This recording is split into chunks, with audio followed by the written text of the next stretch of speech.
You bet your ass we're still around. It's been over a month, right? When was the last episode that we did? This is episode 351. We might be coming up on 2 months.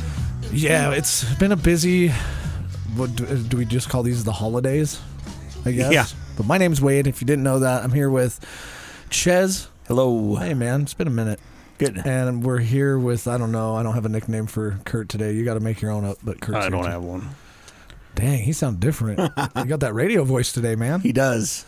Is that like a product of getting over the cold you had? Yeah, I was sick as fuck. Damn, dude. If only your voice was like that all the time. You sound like a proper DJ today. Do I? Yeah, say like, my name's Kurt. This is 93.9 Slow Jams. My name is Kurt. This is 93.1 Slow Jam. Yeah. This is DJ Easy Dick coming back at you with Jack off hour. What the fuck? Yes. How did he have that on deck? Man, I missed you guys. Okay, I can't take credit for that one. That's actually from a rap song. Yeah, you just hit it, just threw it out so quick, man. It caught me off guard. I don't know if I was ready to record today, but now I am. You just got me in the mood to record. DJ Easy Dick coming in hot. Hope everybody had a good Thanksgiving. I mean, I thought mine was great. Yeah, mine was good. Yeah. How was your Thanksgiving? It was nice. Yeah. Yeah, lots of food. Yeah. Well, shout out to whoever decided to brine their turkeys in the Great Salt Lake because the city's not happy about it. Don't do that. That's disgusting. Yeah, have you ever smelled the Great Salt Lake? What would make you think that putting your turkey in there is a good idea? Yeah, it's so full of salt. You can't. Yeah, but you can't. It's like smoking a steak with cigarettes. Which I think I've seen on YouTube, which is wild, man. I just don't understand why I had to read a news article on KSL that said, hey, this is just your seasonal FYI not to put your turkey in the Great Salt Lake this year. I miss the good old days of the Great Salt Lake, though. Like all those old pictures of people just being extra buoyant at Saltaire, you know? Yeah. I'm sad that we never got to experience that. There's a business that does that now. Oh, there's a new one? Yeah. A new salt Like, float the Salt Lake? No, I don't remember what it's called. I don't remember where it even is, but I was just seeing some ads about it. Some tanks that they fill with like 200 pounds of salt. Oh, You're I've done talking it. about It's isolation awesome. tank, right? They're awesome. Or sensory deprivation tank. Yeah. Yeah, I don't know. It's like float around and feel nice. I heard that like it deprives your body of all sensory input, so you actually start tripping out because your body's so used to always either seeing I something. think not or really. something. And I think we talked about this on a previous show. I think we did too. Yeah, I've done it a few times. Is it worth it? Yeah, I think it was awesome. Or is it just an excuse to take a nap? Well, you've got to go more than once because the first time it takes you a while to kind of, because it is so different than anything you've ever experienced. Did you hallucinate? No. Oh, well then why is this so great? It helps you. You don't really hallucinate, but He's doing a horrible job selling this. You don't hallucinate, but you. What do you do? Your then? mind just goes random places. Did you just like take a bunch of eddies or what? No, Oh. completely. I did it completely sober. Oh, where's the fun in that?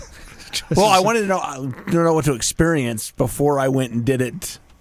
No, you go full chute. Yeah, you just put it full chooch, man. Yeah. Yes, you can easily float in the Great Salt Lake because it's extremely high salt content. It didn't actually bring up any results that are related to the thing that I wanted it But to. yeah, and then the water, when you do the float cells, are like heated to like 98.6 degrees. Yeah, it's because it's supposed to match your body temperature. Yeah. And then it's completely silent, so you don't hear anything. It's completely dark, so you don't see anything. Yeah, I've heard that people hallucinate. I've heard that you're just really relaxed. I've heard some people just fall asleep. Yeah, it was quite relaxing. Yeah, I imagine it would be because you're neutrally buoyant because of how much salt Yes. they put in the water, and it's the same time. I think it'd be fun. We had talked about trying to do that as a podcast, you know. Like Yeah. we should all go together and do it. Let's do it. I'd do it again. Let's do it in the new year. Yeah. All right, we'll be back at you with that. Okay. Here's something for you. Pull up the ChatGPT for the podcast. I have to open a new tab because I have something with ChatGPT too. Okay. Yeah, okay. I was going to say, this is something I heard of. What is the most random thing you have asked the ChatGPT? Ask ChatGPT what's the most random thing I've asked you. What's the most? I mean, I will hold this as whether or not I want to share. Oh, no, you got to share it. Yeah, I don't think I've asked it anything that crazy. Honestly, you've got a range, dude. Oh, this happened on a show, so it's even funnier. Hey, you've got a range. Honestly, you've got a range, but the most random one, purely on vibes, was when you bounced from Dad jokes straight into audio transcription snippets that included things like, "Hey, don't interrupt us unless we ask you." Very close second place goes to the sudden deadpan question about Comet 31 Atlas, dropped into a casual podcast food AI conversation like it was just another fast food hot take. Oh, and another one is asking for the worst street in Salt Lake City. And then, of course, I ask a lot of Dwarf Fortress questions, so it brings those up. And then casually confirming... Oh, asking ChatGPT to casually confirm that Utah doesn't get hurricanes mid-episode. That's funny. Hey, that is a good one. Although I will admit that my ChatGPT is very highly this podcast. Yes. Like I've asked it a bunch of stuff about the podcast. I've told it a lot about the podcast. And maybe this is a good segue. I asked it to write a Christmas story about the podcast, and are you guys? Should I just read the whole thing? It's a little bit long, but I think it'll be funny. And if Can you have it read it? I don't know. Like, I think we'd have to plug it in. Well, here's the cable. Yeah, but last time we did that, it screwed up all the levels. Remember? Oh yeah. I mean, I could just have it read it through the speakers on my laptop, but it would probably sound not good. You know. Yeah. Let's see. If it gets boring, just stop me and we'll go on to something else. But I started reading it and it's funny. I asked it, can you write a Christmas story about the Weekly InSalt podcast? And it said, A Very InSalt Christmas is the title. All right. It was 3 days before Christmas and the studio smelled like hot sauce, cold pizza, and mild regret. Ches was already seated at the table wearing a Santa hat that clearly came from a gas station and had lost its structural integrity sometime around 2017. Kurt was behind the board adjusting levels with the calm confidence of a man who knew nothing was actually under control. The host hit record because that's how every episode started. No countdown, no warning, just vibes. All right, the host said. I guess it doesn't know that I'm the host, but I have told it that before. All right, the host said, leaning into the mic. This is the Weekly InSalt Christmas episode. No plan, no outline, no promises. Kurt tapped the limiter. I've already accepted that this will peak emotionally and technically. Ches sipped something from a mug that definitely did not contain cocoa. I just want to say up front, I'm not eating anything spicy today. Everyone laughed because history had proven that statement is meaningless. Outside, snow fell gently over the valley. Inside, the conversation immediately derailed. They talked about Christmas tradition, how some families did big dinners, some did road trips, and some just gathered around to argue about whether Die Hard was a Christmas movie. By the way, it is. Yes. It has actually put it in parentheses. It is. They reminisced about past episodes, guess who showed up nervous and left feeling like family, and the strange fact that a casual, unscripted podcast had somehow become a constant in their lives. Oh no, it's getting emotional. Yeah. At one point, the power flickered, the lights dimmed. The mixer made a noise Kurt did not like.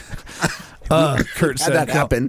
Kurt said calmly, which meant the opposite. If we lose power, the recording might... The lights snapped back on. That's kind of weird because we didn't lose power. That's weird. Ches stared at the ceiling. That was either the Christmas spirit or the ghost of podcast past. Yeah. They rolled with it. The host told a story about a winter trip that went sideways. Kurt shared a quiet moment about how much he loved capturing conversations exactly as they happened, messy, loud, and real. Ches surprisingly sincere for December. Ches surprisingly sincere for December, like you're insincere. Yeah. Talked about how weird it was that people actually listened, laughed, and sometimes felt less alone because of something recorded at this table. Yeah. Oh man, that was sweet, ChatGPT. Yeah. There was a pause, not an awkward one, just a rare, genuine silence. Dude, it's roasting us, man. Now I'm just gonna be quiet for a minute. Yeah. Okay, there you go, ChatGPT. Oh, it gets better. I should have kept reading. There was a pause, not an awkward one, just a rare, genuine silence. Then Ches ruined it. So are we opening presents or what? Someone produced a small box of cheap jingle bells. Another revealed a novelty hot sauce labeled Silent Night Holy Heat. We need to make that. Kurt was handed a pair of socks that said trust the limiter. They laughed until the mics clipped. As the episode wrapped, the host leaned back and said, if you're listening to this around the holidays, thanks. Seriously, whether you're driving, working, hiding from your relatives, or pretending this podcast counts as social interaction, we appreciate you. Yeah. I'm ending it with that today. Yeah, and especially that's great since this episode actually should come out on Christmas. Yeah. Kurt Christmas faded the Eve, I think it's. Kurt faded the music in slightly. Kurt faded the music in slightly too late. Ches rang the jingle bells aggressively, and somewhere between the laughter, the chaos, and the complete lack of planning, the weekly insult did what it always did: capture a moment that felt real, not perfect, not polished, but warm, just like Christmas should be. Yeah. All Good right. job, ChatGPT. Yes. If you want, I can make it shorter and punchier. Oh, shut up. That's funny. I can't believe how much it knows and how much it doesn't know. Well, That was a good one. that was a good one. And in the holiday spirit, if you guys want, and in the spirit of that story, I'm now going to switch over to talking about food. Yeah. Why does Denny's have a reindeer pancake? You've seen it in the commercials, right? Yeah. Look at this monstrosity, dude. Well, no. Yeah, why not? Well, first of all, you 'Cause the probably kids like you it. do something like this when you can't sell food anymore because your food tastes like shit. So you're like, let's just make it fun. It's for the kids. Yeah. But I would eat it. When's the last time you've been to Denny's? First of all, let's answer that question. It's been about 4 years. I don't think I've been to Denny's in 15 years. Let's go. No. Last time I went, they had a mozzarella cheese stick grilled cheese sandwich. Sounds It was horrible. Yeah. And I'm pretty sure that was designed to sell only at 3 in the morning. You don't want to moons over my hammy? No. I don't know how they're still in business, but I guess they beat out IHOP now, right? IHOPs have kind of gone away. It's actually Yeah. different now. It's a, instead of P, it's a B. IHOB. No, it's back to IHOP. That was just a temporary. That was like it wasn't even a real thing. It was didn't just when think they I remember introduced that, yeah. they were doing burgers. Oh, gotcha. So it was just a joke thing. Because they can't sell breakfast anymore. Yeah. And then we lost D's, but D's was always like a money land grab thing. There's still the What are you D's talking on 21st and 7th. The Freaky D's? Yeah. Yeah. Like, why, of all the D's, would you keep the Freaky D's? Yeah, and there's one on 21st and Redwood as well. I've been to both of those. Those are the only two that I know Yeah. about. I think those are the only two that are left, aren't they? Because they, originally D's, the reason those came into existence is because the D's family bought a bunch of real estate and then it was just sitting empty. So they decided to create a restaurant to put on their land until they wanted to sell it later. And then they sold them all off. They probably made a shitload of money doing that too. That's what we need. Send us your money. Hey, reach out, donate us to our Kickstarter. We're going to buy up a bunch of land for our own benefit. You guys get no benefit of it, but thanks for donating. That's how things go. I think we're going to get lots of money for that. Sweet. Don't let the listeners know.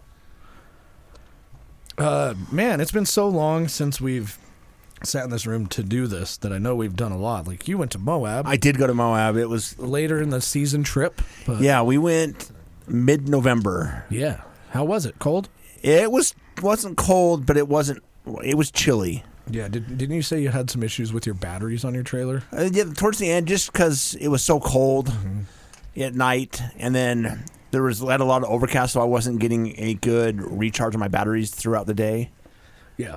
So Well, what did you do while you were down there? You were down there for how many days? we were there for a week. A week, yeah. What did you do? What did you do to fill a week up? So the first couple days we were there, excuse me, we got a bunch of rain. Okay. So kind of rain, kind of put a kibosh on going and doing anything. Sure, but there's some benefit to rain when you're camping, right? Because Yeah. you kind of just hang out in the trailer. Yeah, we kind of hung out and just played games and bullshitted. Played left, right, center a bunch. He played a little bit of that, yes. But I was a group of people that I don't get to see, but maybe once, maybe twice a year. Yeah, so sitting around a little bit, it doesn't really. Yeah, so it's just good time to get caught up and just be together type of deal. Yeah. So these are friends that become family. So did that, and then we went and did one day. We went and drove. It's Did you disconnect your sway bar? all the time. Yes. Since it's so difficult to do, all I got to do is put it in 4-wheel drive and hit a button. No, my Tacoma just breaks sway bars. It doesn't care. So there is a trail. It's called it's like Potash Road to Schaefer Trails. Okay. And so what it does is you start You out and you take this. It's a dirt road, and as long as the weather's good, you can drive it in pretty much anything. Oh, it looks beautiful, man. Yes. Wow. So, and actually, wow, dude, just Google that, Kurt, and put it up on the screen. Potash to Schaefer Trail. yeah, What? Potash. Potash. Yeah. So, and as you're going out there, I didn't know this at the time. I've since learned it, but that's where the final scene in Thelma and Louise is filmed. Potash what? Potash Schaefer. to Schaefer. It should autocomplete for you. Schafer. But that's like where Thelma and Louise drive off the cliff. Oh, yeah. Is right off of this Potash Schaefer Trail Road. It's so for the listeners, if you haven't been to Moab, which I don't know anybody listening who hasn't been to Moab, at least maybe you're new. Welcome. I have never been to Moab. You've never been to Moab? I have never been to Moab. We'll have to Holy remedy that this shit. next year. We're definitely going camping in Moab next year with Kurt, for sure. It's kind of mesa land. So, I mean, you just Google it and look at the pictures. It's beautiful. Click that first link there. Yeah, the one that I got is the picture's so cool. Oh, Wait. man, this looks like a crazy, weird blog from a family that nobody cares about. Yeah, look at that. But what this does, it winds its way up basically the cliffside into Canyonlands. I can feel my truck in the garage telling me it needs to go here. Oh, You know? I mean, it is. I mean, like this is the same article I have pulled up here. I mean, this couple they're just in a Subaru. Yeah, it doesn't look like it's crazy. It looks like it's a fairly well-groomed trail. But, I mean, if you drive with people who are afraid of driving next to a cliff, then maybe don't bring them on this trail. But, like, for those of you who know how to drive straight and on a road, you should be fine. Yeah, it's not a technical drive. It's not. Doesn't that look cool, man? Yeah, I'd love to see it. Yeah. It was. We will next year. It was incredible. I would. Yeah. How long was the drive? It's not super long. I mean, it depends on how long you want to. I mean, there's tons of places you can stop. And How long will we drive on it? I'd say give yourself at least 2 to 3 hours. Oh, yeah. We can probably go longer. Yeah, I mean, depending on how long you want to stop at places and look out and. Well, we all have to drive separate because we're all going to want to drive on this road, and then we'll all have to have our radios, you know. I would definitely ride with somebody. Oh, you tend to ride with other Yeah, I mean, people this is when one we're of those. camping. I mean, it's not a difficult drive, so it's not really a challenging, fun drive. Dude, this has me written all. I just love driving on things like this. It looks amazing. It's definitely a cool drive, but I mean, Oh, that's a sick picture. that's Jeep. not. That's got to be something else. That's but it's something just else. Cool. Yeah. There's a Jeep going underneath a red rock that looks like it's falling off a cliff. But yeah, then we went and drove. Another day we did Hell's Revenge. Okay, I don't know. I have no clue what that is. That's a fairly gnarly off-road trail down there. You know, Jeep trail. okay. Fairly gnarly. Yeah, I think it's 6.5 mile slick rock 4x4 trail known for its steep sandstone climbs, ledges, and dramatic views featuring iconic obstacles like Hell's Gate and Mickey's Hot Tub. Yeah. So I almost died one year coming out of the Mickey's hot tub. Well, I doubt that. No, How did you almost die? I almost rolled. I would have rolled for Play it. many times. Oh, yeah, but you got a roll cage. You'd been fine. Yeah. Luckily, somebody jumped on the side and it pulled me right back in. Oh, this is the Schaefer Trail Potash. Yeah, do we have to drive this thing? It looks so beautiful. But yeah, so like what we're seeing here is just a groomed dirt road, and that's what the majority of this Potash Road is. This is if you're going to visit Utah and you like the outdoors, I would almost dare say that this is something you have to go do because this is like iconic Utah, you know? Yeah. Where else do you see landscape like Moab in the world? You know, nowhere. Yeah, and this is like so beautiful. It's pissing me off that it's wintertime right now again. Yeah, so I guess we could probably go do it right now because there's probably no snow down there. Yeah, it looks like these guys are doing it the opposite way we did it. They're driving down it. We drove up it. I'd want to go up. Yeah, we went up. So. All right. Well, shit, we got our first trip. But yeah, then we also went and did Fins and Things. Okay. Which is another slick rock type trail. So your trip was mainly just to do some off-roading? Yes. Yeah, that's cool. So, but it was funny, you know, because one of the guys with us he's got a lifted Jeep, and he's never really truly done anything like Moab off-road stuff in his. Yeah. So Is it a little scary?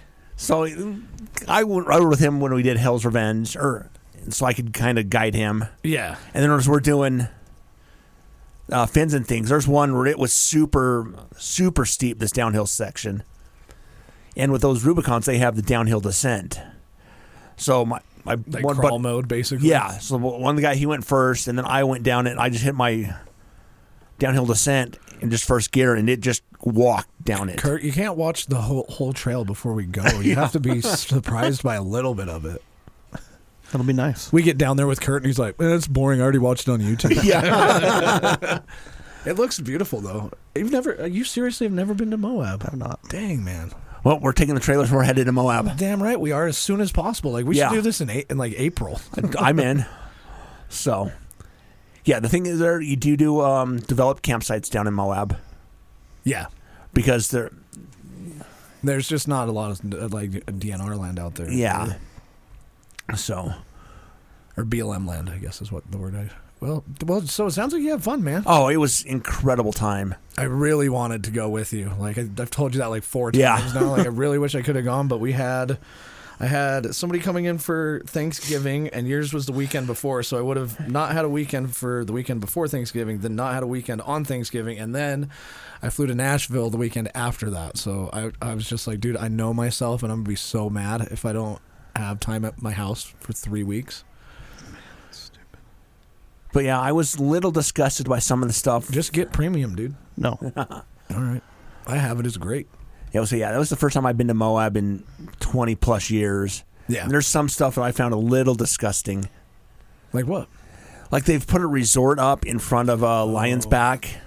Just the construction stuff, the places they're building now, I'm like, they should not be building here. It's happening everywhere, though. You know? Like Park City. I was actually just looking at an article about Park City. It's all holiday cheer in Park City, and there's still like, you can still see dirt up in Park City. Apparently, there's not that much snow up there. Oh yeah, at the moment, we've had like an exceptionally it's been rainy, but it's just, I think the temperature is supposed to get up to 58 today. Yeah, this is one of the places we stopped for a little while and looked out. Yeah, you have to. It's beautiful. So.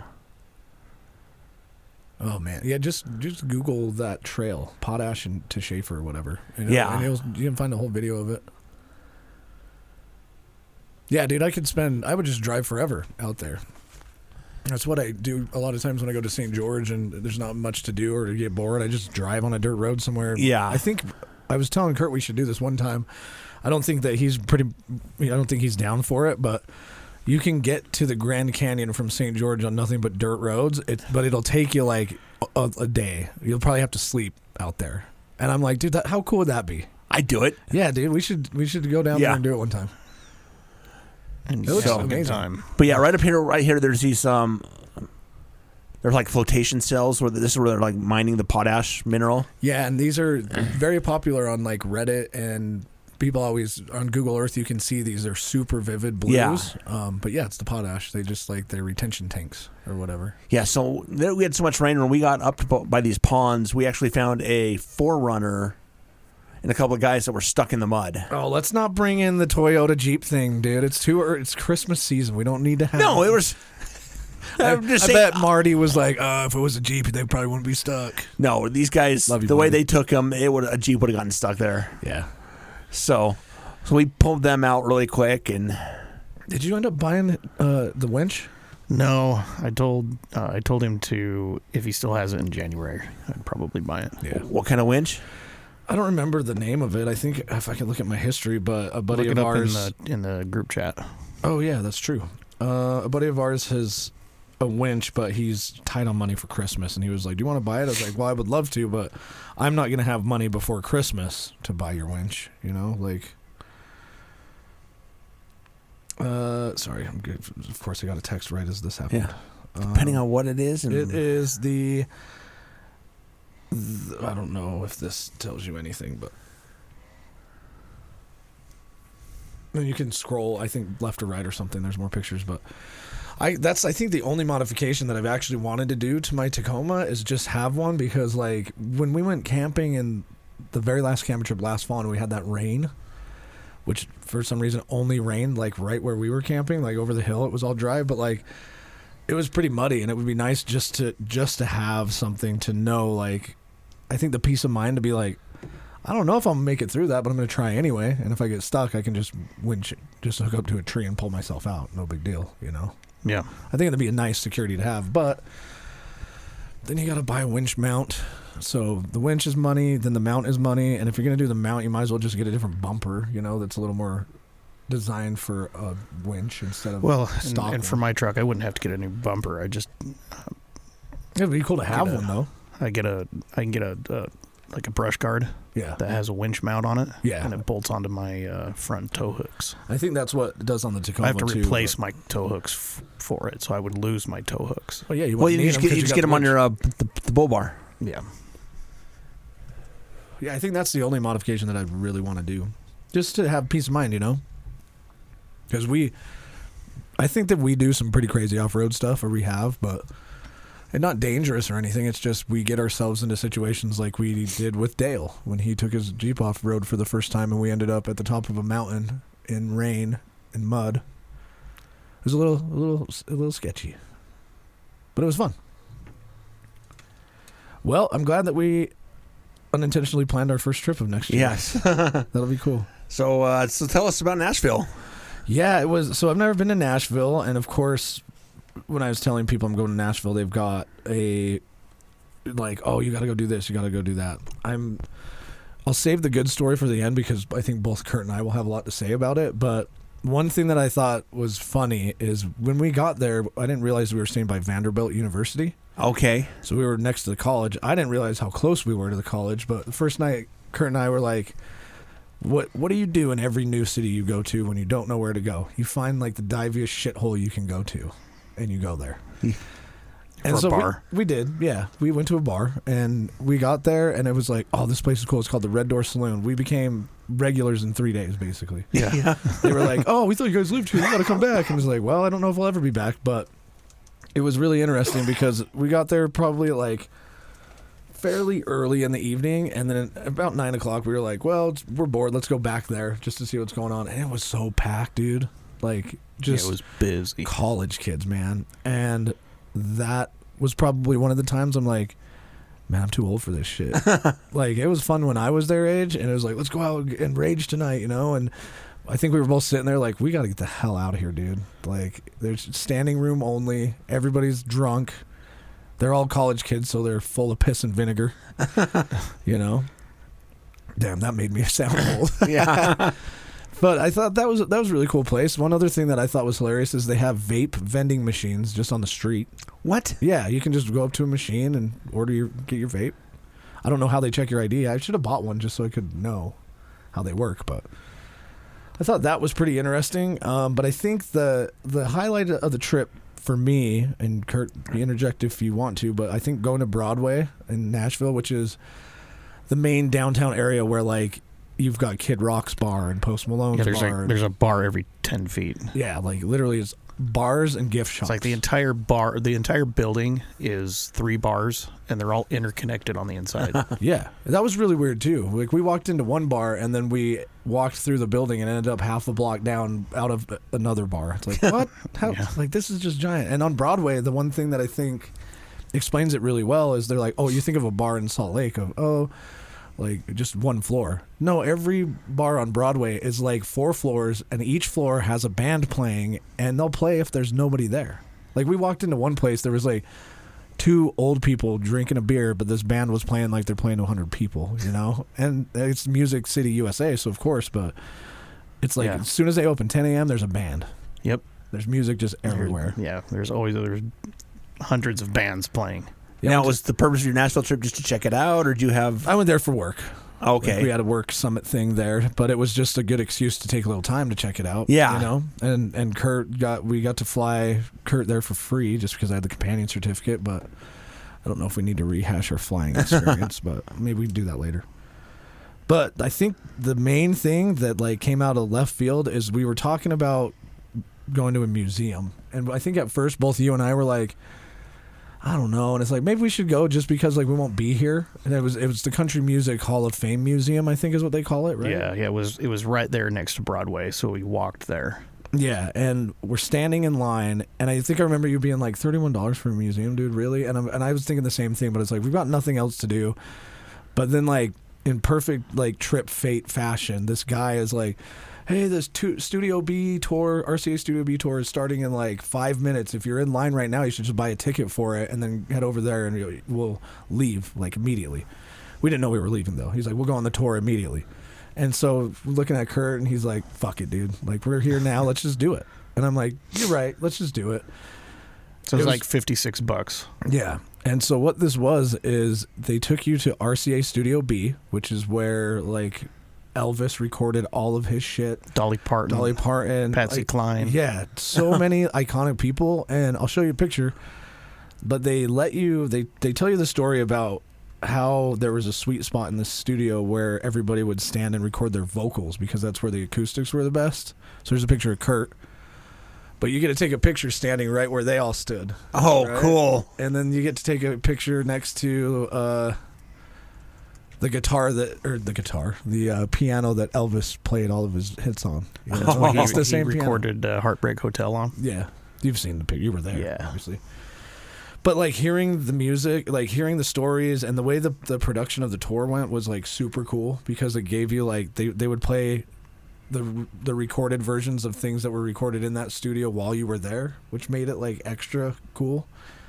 Yeah, when he turned off all the lights for that one. Yeah, I guess there was one song, whatever, I don't know the name of the song that Elvis recorded, but I guess he told them that it was like 4 a.m. and whatever, he's been there all night, you know, and he's like, "Just turn all the lights out, I'm just going to sing it in the dark." And so they did.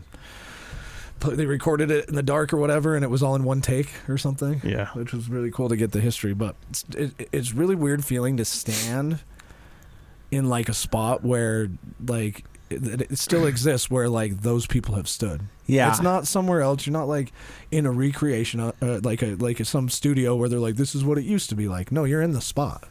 And the lights that they had, I'll show you another picture. Maybe we can put these somewhere if people want to look at them. But there's a picture of like these lights they had in the actual recording studio that are all different colors, and they're like soft lights. Those are the lights that Elvis made them put in there because he was sick of the like fluorescent white lights. He's like, "We need to do something different." So they just kept them in there, which I thought was cool. Yeah, so it was a fun trip. Yeah, so RCA no longer owns that studio. RCA closed that studio in 1976. And opened Studio A, which is right next door. But some guy, I don't remember his name, he bought the studio and restored it. And he leases it to the museum for $1 a year. Yeah. And they still record music in that studio today. So I think he was saying that they do tours during the day, but in the morning or at night they can still record music there or whatever. That's pretty cool. Yeah, that's way cool. We lost Ches. Yeah. Sorry, I'm reading here about the Studio B. It's really cool. Yeah. And then we went to, I think we did it backwards because everybody kept telling us, well, I guess we should tell this story. This is cool. We were walking down to Broadway, and everybody knows that, like, you pass a church or whatever, the doors are usually open, right? And so we're walking by, and Kurt's like, "Let's go in this church." I'm like, "All right." We walk in, and it's like these 3 old ladies were just waiting for us, man. Like, we walked in the door. I don't know how they saw us, and she came in and opened the other door, like, "Come on in." And was it a Lutheran or a Catholic church? I don't know what it was. It was neither of those. Oh, maybe we could Methodist. Look on Google real quick and pinpoint it. I don't remember what it was, but it was this beautiful cathedral with like the original stained glass from like the 1800s, and so you could see that they had the original stained glass in the back of the. I think it's a Catholic church, honestly. It like had the same layout, but they had the original stained glass above like where the altar is or whatever, and that's like not very vivid because it's from the 1800s. But then as you go around the cathedral, you can see how like the glass gets newer and newer, and the new stained glass is like really vivid and really bright colors. And they're like, that's just because the technology had gotten so good that they can make it that way. But these ladies were like, "You got to go to Broadway, and you got to go to the museum, and then you got to go visit the Parthenon." And I'm like, "The Parthenon?" They're like, Parthenon, "Yeah, in the park, in Central Park, there's a Parthenon. Somebody built a one scale replica of the Parthenon." So we kind of did it backwards because we were wowed by the Country Music Hall of Fame Museum, like how cool it was just walking through there, and the Studio B tour. We went to the Parthenon after, and it's like, why did we pay $15 to get in this like Yeah, it sucked. tourist attraction. I mean, there's this cool statue on the inside, but their museum in there was more about how they built the place instead of actual Greek stuff. Yeah.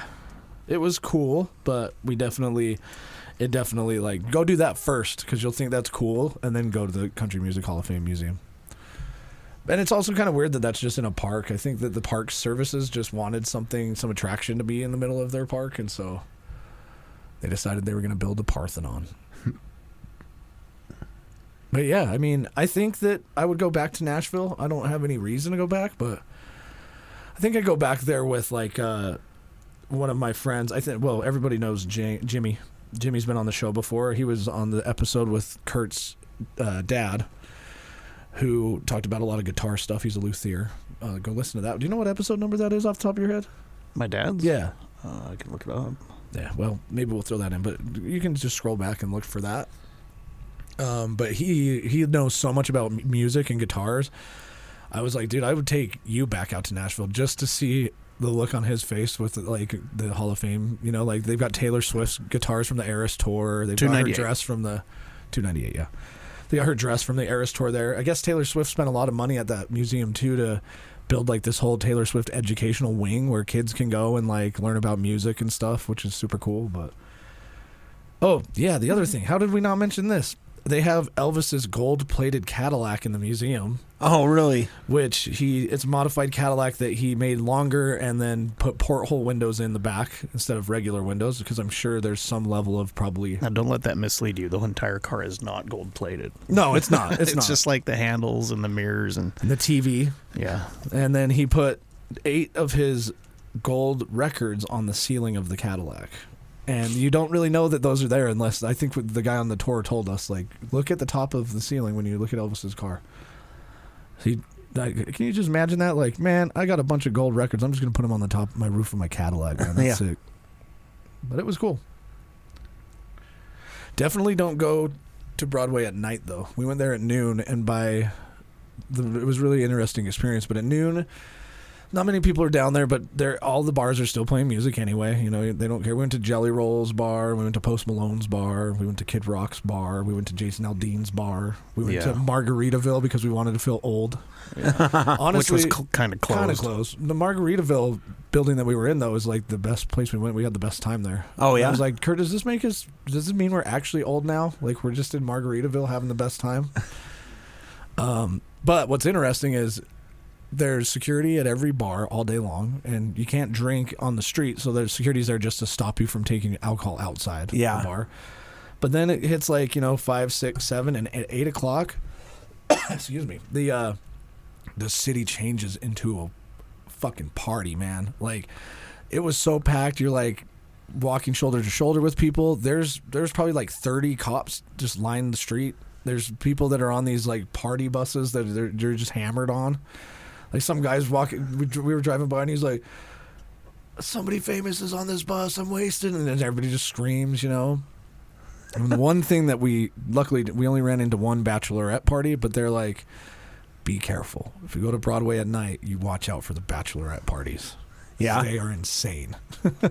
And they are like, even the locals know that. They're like, yeah, dude, we're just known for bachelorette parties. I don't know why.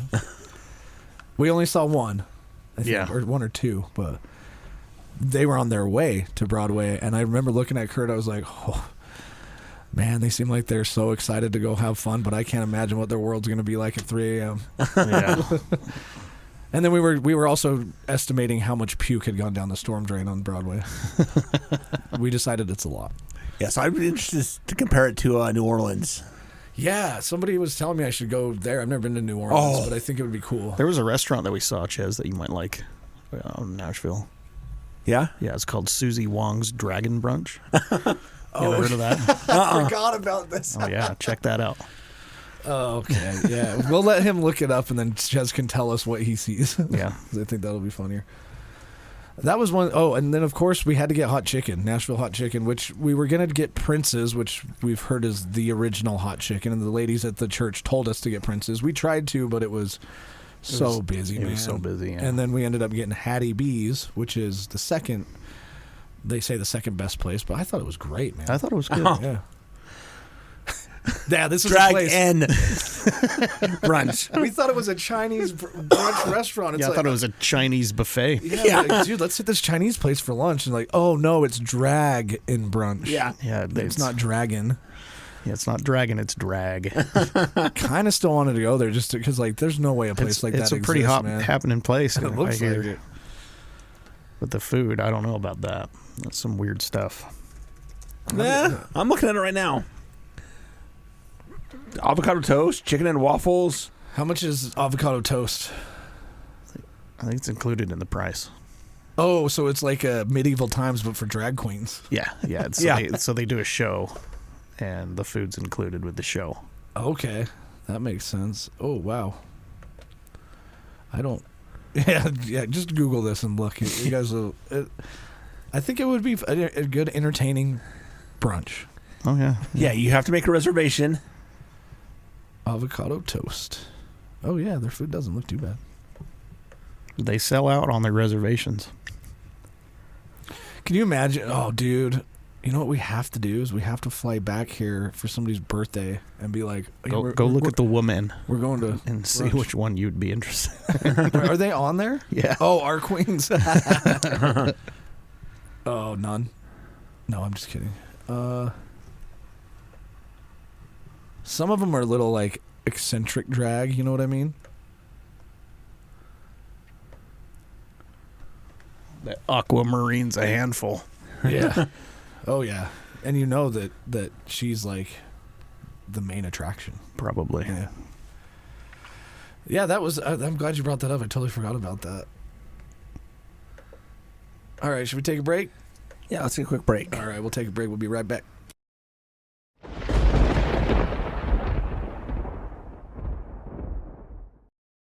And we're back. Back with episode 351. We were planning our Moab trip on the break. No, we weren't really. We were just talking about the good old times of camping. Talking about being an adult and impacting childhood memories for other children. Yes. Like, that's fun. That's fun to do when you're older. Now I get it, you know? When I was a kid, I'm like, why are these parents trying to teach me things? Like, whatever. And now you're older, and it's like, I'm trying to teach you some shit, kid. Yeah. One day you'll pass this knowledge on. Yep. One day.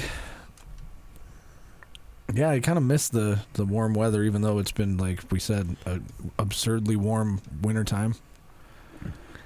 Yeah, it's currently, like 60 degrees? Yeah, it's wild.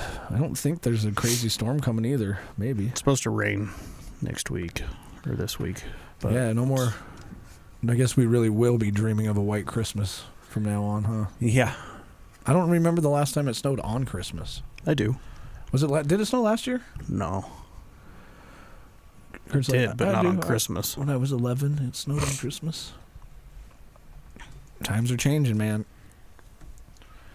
What else you got on your list, Ches? I think you had a few more things. I think we powered through mine in the first half. So I got here, I don't know if you guys saw this or not, British man, or man from the UK, came to the U.S. on a vacation, met some people or whatever, and they went out shooting. Yeah. So, they took this British guy out shooting and let him shoot some guns and, all on the safety of, a shooting range facility. Yeah. And they took his photo, doing it, whatever. Well, I guess he got home to the UK, posted the photos of him out shooting on UK on LinkedIn, and posted them online and On LinkedIn? on LinkedIn. Okay. And Weird place to post your photos of you shooting, by the way. Yeah. But I don't know. But then gets arrested for it. Okay. For posting photos of him shooting. People were saying that he was stalking and making threats. Oh, because he was showing photos of him of what he did while in the U.S. on vacation. That seems like it's bullshit. Like, you can't get arrested for shooting a gun at a shooting range. Apparently you can in the UK. You can now, yeah. So said yes. It went on for months, and I think he was finally cleared of everything. But it's come on, man, you can't arrest me for something I did while In another country. Yeah. in another country where That it's was perfectly legally. legal. And it's What not did they charge him with? Did it say? Let me see if I can find it again here. Let me see if It was stalking and harassment. Maybe he was already a creep then. Yeah, they said, I guess there was some deal where, like, some guy owes him a bunch of money, and so this guy's trying to get out of it. And oh, interesting. so he's saying, oh, well, he's stalking me and harassing me, and... Well, good to know. I haven't been to the shooting range in a while. That would be fun. I haven't We either. should go. Yeah, Let's go and not get arrested. Yeah, I heard people when we were down in Moab out shooting, so... Yeah. I haven't shot in a while. Yeah. Well, that's kind of scary. I mean, we are kind of living in that time now. Like, man, I get so sick of reading the news about, like, ICE and stuff. Like, they're starting to get, like, wild, man. Like, just randomly going into places. I saw, like, a video of these roofers that wouldn't come down off the roof. The ICE showed up, and they're like, come get us, dude. But, oh, yeah, and there was a lady. This is the most ridiculous thing that I've seen. Some lady called to get her roof done, and when they finished, she called ICE on the workers. So, 'cause she figured that she could get out of not paying for it. Yeah. I got arrested. It's like, come on, man. Is this the world we're living in now? Well, it is the world we're living in now, which is the scary part. I was trying to look at, there was something I saw on the Salt Lake City subreddit that I was going to bring up, but I can't find it again. What was it on? Oh, it was just on Reddit. It's fun going on the Salt Lake City subreddit because, like, it's always the same shit. It kind of reminds me of Facebook a little bit. Like, anytime there's a noise outside, like, somebody has to go post about it. Like, why were there cops outside? It's like, I don't know, dude. You're not the only one that lives in Salt Lake City.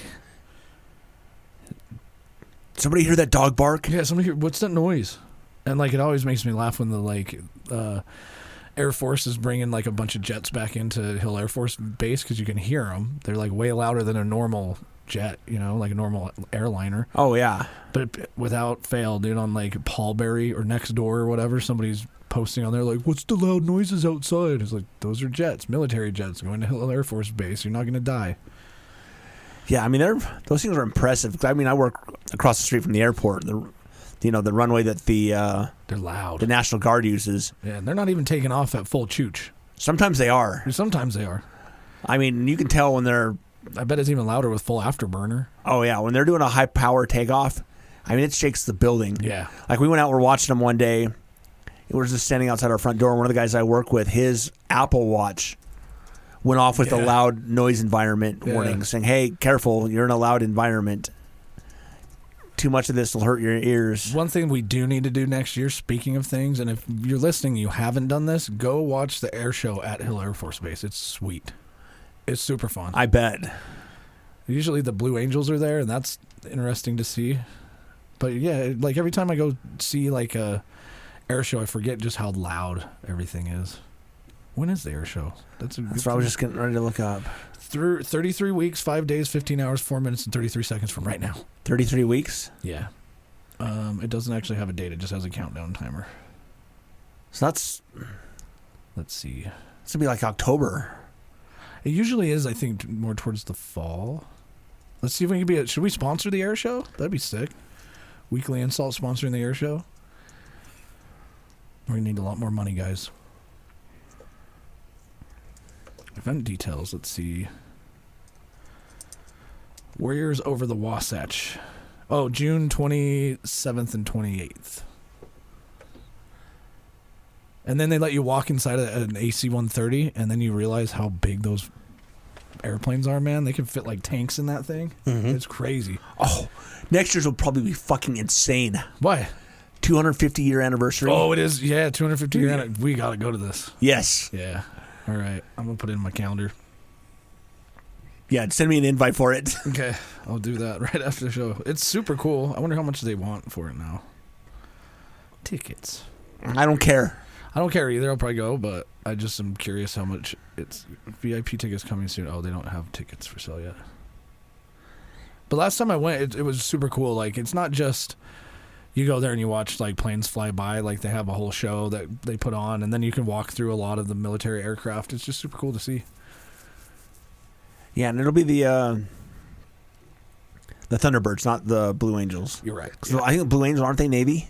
They are, yeah. So, yeah, that makes sense to be the Thunderbirds. Yeah, you're right. It is the Thunderbirds. It's the Air Force team.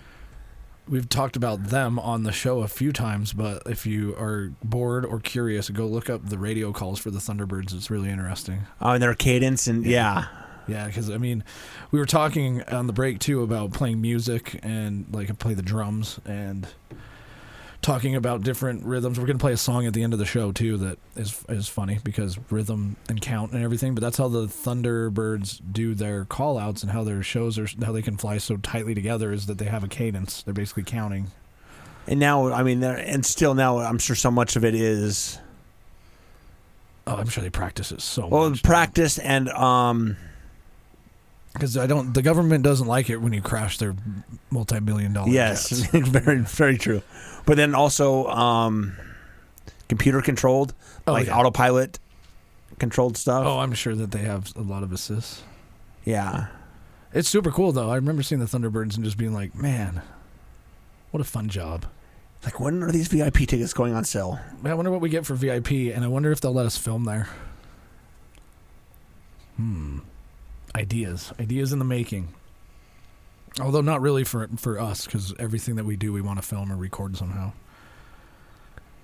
I'm sure we can maybe figure out a way to get press credentials. That would be sweet. You should figure that out for me. Okay. See if we can get press passes. So we can immediately not do it justice. Just kidding. We'll be fine. What's something else? Like, we were talking about something else that we were going to do next year. I think, have we just given up on the beer festival? Yes. I think so. Because, like, last year we didn't go, and I'm kind of glad we didn't because it was such a shit show. We But I didn't go can't. the year before either. Yeah. We didn't go the year before, huh? Yeah. Yeah, we haven't gone the last 2 years, and I don't think we're missing much. Although I do miss seeing all of our friends from that industry. There is some things coming up, like we're going to get... Oh, I have to tell you something, too, after the show. This is definitely not on the show stuff. Sorry to the listeners, but there's a new brewery that opened in the Valley. It's by the event center, the Southtown Expo Center. It's by the Crown Burger that's right there. It's called Wolf Dog Brewing. okay. But I went in there and had on their soft opening and had a couple beers, and it's super cool. It's a super cool location. Yeah. And I was talking to the owner, and I asked him if he would be willing to do a podcast, and he said, "Yeah, dude, I'm down. I'll come on." I was like, Sweet. Let's make sure that we can line it up with like your grand opening or when they're still waiting to get their brewing license, so they haven't been able to brew anything there, but they have brewed things at other breweries that they are serving there, so it's open now. But we'll have them on the show coming up soon. What do you got, Kurt? You got something? Nothing really, other than DoorDash continues to screw people over. What do they got going on? Oh, just the normal. Oh, Is it DoorDash or is it the drivers? No, it's DoorDash, or it's just food delivery in general. You know, I was looking today. You know, get on Grubhub because you already have Amazon Prime, so you don't pay any fees on Grubhub. No, really. Yeah, if you have Prime, then Grubhub it gives you a membership basically. Oh, really? I was stewing over it this morning and was just like, I'm gonna look. So I jumped on like McDonald's app. Of course, they do their own food delivery. I don't know who they use. They just use Uber. Yeah, they just use whoever. Yeah, they just send it out to Uber or whatever. But I looked and it was like, went to the delivery side, ordered a Big Mac meal, medium size. That was it. $30. It was $19. Yeah, $19 with after all of the fees and the taxes and the delivery and the tips, and I was like, it's crazy. and I was like, it's still ridiculous. The fact that they continue to mark up the food. Yep. And then charge a bunch of fees. I mean, it's kind of like buying milk at 7-Eleven, right? You're going to pay more money for it because it's convenient.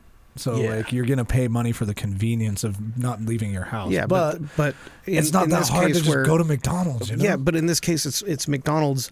They charge a delivery fee. Yep. They charge a service fee. And then you have to tip. And then they mark up the food. Yeah, the food's already higher on the menu anyway. Yeah. So I looked, and it was $19 to have a basic Big Mac meal delivered. Yeah, let me do it on Grubhub right now. Versus if I were to go to McDonald's and order the same thing, it was ended up being like $8.70 or something. So it was like If you think about it, too, it's Quite a bit even less. more ridiculous because most fast food places now, you don't even have to talk to anybody. You can just go in and use the little kiosk and Yeah. order, and then you just get your food. You don't, and you can order through those kiosks to go. I've done that before. Like, I'll just go order McDonald's and I'll go home. So I just order through there, get it to go, and go back home. Well, and I usually would order through the app. Yeah. And just swing through the drive-thru and pick it up.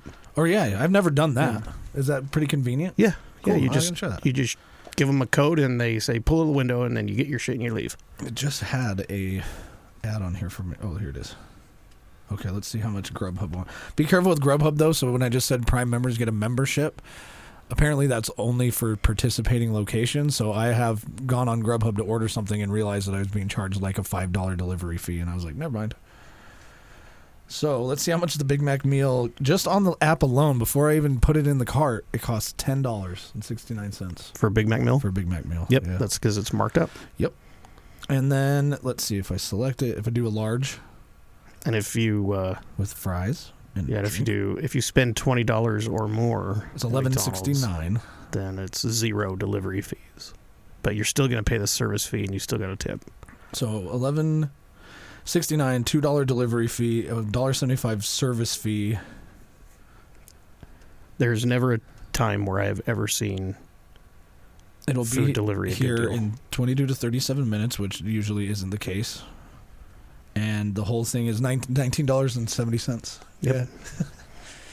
Yeah, don't do that same thing for Jersey Mike's, because I wanted a cheesesteak from there and I put it in the cart. Just a regular cheesesteak. It was like $20 just to get that, and then on top of it, by the time I was done, it was like $40 for just a sandwich. Yeah, food delivery is a scam. It's insane. Yeah. Well, I mean, so is dental insurance, car insurance, and health insurance. But That's how you have to use it. and the thing that's crazy is that the younger generation now, that's normal to them. You know, like. That's why I was telling Kurt that he's got to go to the Arby's with me, man. The Arby's on 13th East. We talked about this a couple episodes ago. There's always something weird going on in the lobby because people don't eat in there anymore. You know, like they just consider the lobby their whole office now, you know? There's always some weird things going on inside. But I love going into restaurants. But the kids these days, they don't want to talk to anybody. They don't want anything to do with other people. They just want to order things from their phone and have it all, you know? Yeah. Kids these days, am I right? No human interaction. What can we do? That's the way everything's going, though, by the way. Like, everything will eventually be that way where you don't even have to leave your house to do anything. You won't have to leave your house to go to the doctor. You won't have to leave your house to get your car maintained. Like, imagine that, you know, that you just click a button on your phone and then the guy shows up and changes your oil in your driveway. I could see that happening. Yeah. I mean, Tesla already does that. Or they'll come pick up your car, and Ford already does that. Yeah. Or it'll just drive itself back. Yeah. That's crazy shit, man. And we're quickly heading there. I think Ford tried just not too long ago submitted a patent for cars to drive themselves back to the dealership as repos. Yeah. If you don't pay for your car. Which, let's be honest, the price of cars, man, who can afford them anymore? Yeah. Like, when Kurt was making he's asked me a few times, he's been like, how come you just didn't get a Tundra? And I'm like, I could have either gotten like the highest mid-size model, or I could have got the lowest model for the Tundra. Yeah. And I think the Tundra was over $100,000 anyway for the lowest one. Yeah. Maybe I'm wrong. I don't know. I know that. What do you think your truck? You have a Ford F-150. Yep. How much do those MSRP brand new now? For the one I have, Yeah. I Like don't the same know, model, probably- just a newer one. Let's look. I'd probably put it about 65. That's not too bad. $431 a month for 36 months if you lease it, which, speaking of scams, some people just do that, though, you know? Oh, they're not going to tell me on their actual website. Yeah, Ford F-150 starting at $37,000. That's starting. Yeah, Yes, you still got to starting. manually roll the windows down with that model. You don't get AC. Let's build in price. Do you know how many times I did that before I bought my Tacoma? Dude, I did so many different options. I think I've been through this, and I wanted a kind of a higher model, and it was going to be like $86,000. I don't think anybody gets the base model anymore. Like, why would you? But then again, a lot of people get work trucks. yeah. Well, and like if you're buying a work truck, like a fleet vehicle, you just get the cheapest option available because you're not driving it anyway, right? Why do your employees need AC? They don't. They do. Well, they would like it, but your boss likes money more. What do you guys have planned while you guys are doing that? What do you have planned for the holiday? I mean, the people listening, this will come out on Christmas Eve, so maybe there's a lot of people listening on Christmas Day. What are your plans on Christmas Day? Just spend time with the family. I always eat a lot of food on Christmas. Yeah, go to my mom's. I'm sure you're going to go to your parents too, but yeah. Do you guys have a certain thing that you eat every Christmas? Like, is there something you look forward to? Do you usually do like a Christmas dinner or lunch or something? We usually do something usually do Christmas Eve and Christmas. Christmas Eve, a lot of the years Ham? we'll do crab legs. Oh, crab legs, dude. Yes. That's awesome. That's awesome. I really like that. One thing that we always do that's very nostalgic to me is there's two things. And I told this to my mom. She laughed too. I was like, we always have a bowl of black olives out to snack on while we're getting all the food ready. And we always have shrimp cocktail. So we make cocktail sauce with shrimp. And then you snack. And by the time we eat dinner, we're already full. You know what I mean? It's like another Thanksgiving for our family, I think. Okay, another thing I'm going to hear that Ford F-150. Yeah. That standard price is for a two-wheel drive. Oh, yeah. Who's buying a two-wheel drive F-150? No, nobody in Utah. And if you are, just don't. Would you ever, why do they still make a two-wheel drive? I guess in places like Florida, you probably don't need Florida, California, Texas. For if you want that pavement princess, you never take it off the road anywhere.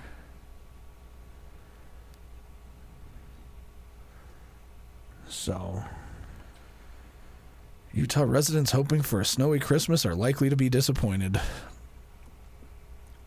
Utah has had the record highs in December. Who says global warming isn't real now? I hate when people do that. Bust out the old Farmer's Almanac. Does anybody still read that? Remember that the I haven't read that in... I'm sure some weather people probably still use it. Are you still pricing out your F-150? Mm-hmm. Dang, there's a lot of options. There is. So if I build it exactly how mine is now, it says get all the way down here, $58,330. 58? Yep. Oh, that's not too bad. Yeah, That for the XLT? Yeah, that's the XLT, but I would not want to get the 150. Yeah, you're going to get a 250. I want a 250 and How much is a base model 250? probably 130,000. Base model? Nah, probably 80, I would say. So what all options did you put on that? You probably put a sunroof. No, I'll never do a sunroof again. Well, I wouldn't do one if Ford's cheaping out on them either. I can't have a car without a sunroof. I always have one. I love it. I just did the 150 XLT 3.5 EcoBoost 4-wheel drive. The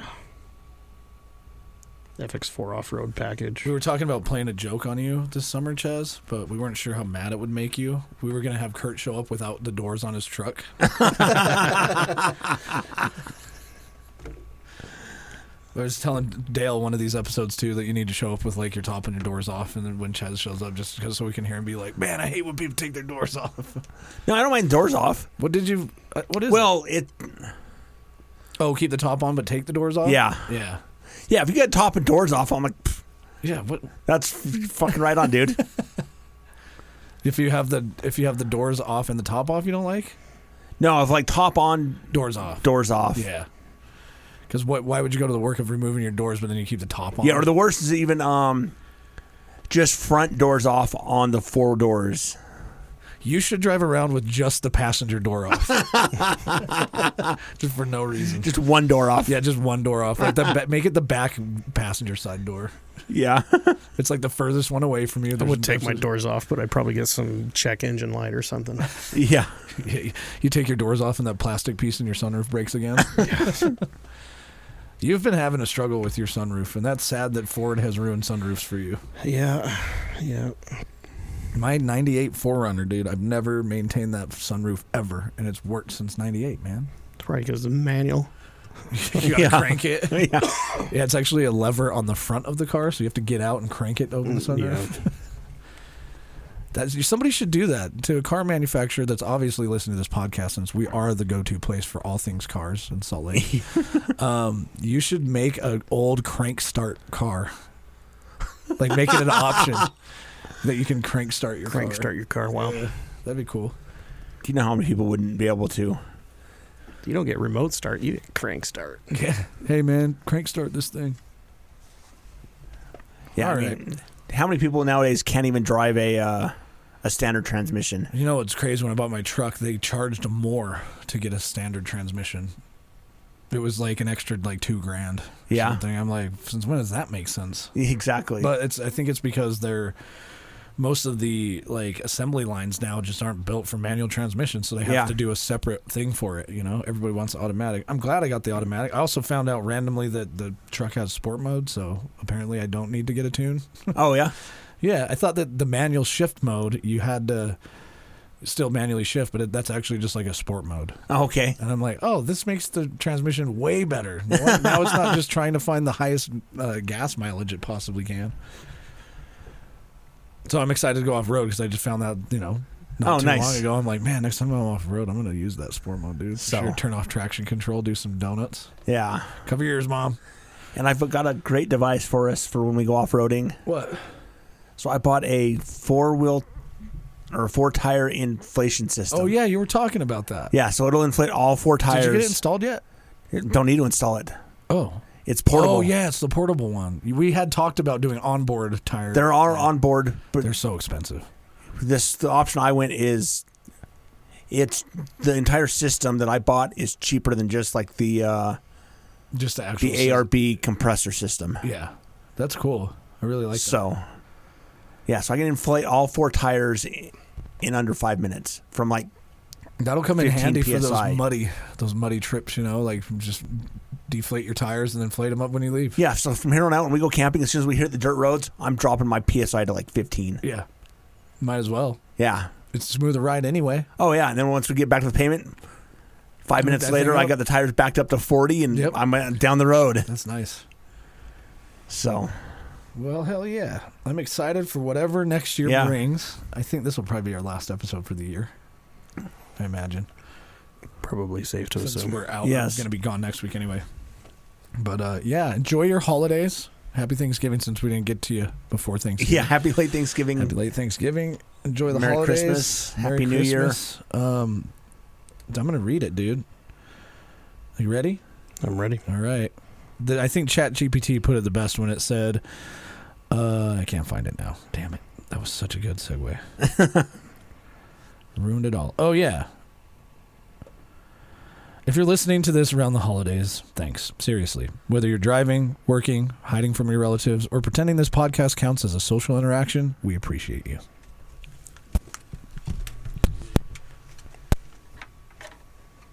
Just bump the thing. Bump the knob. Stupid thing. No. Now it's just, okay, well, this has been your weekly insult, or whatever this is. Yeah. Now watch, when we get up, it's going to start playing. Or just make an awful noise. ChatGPT told it to.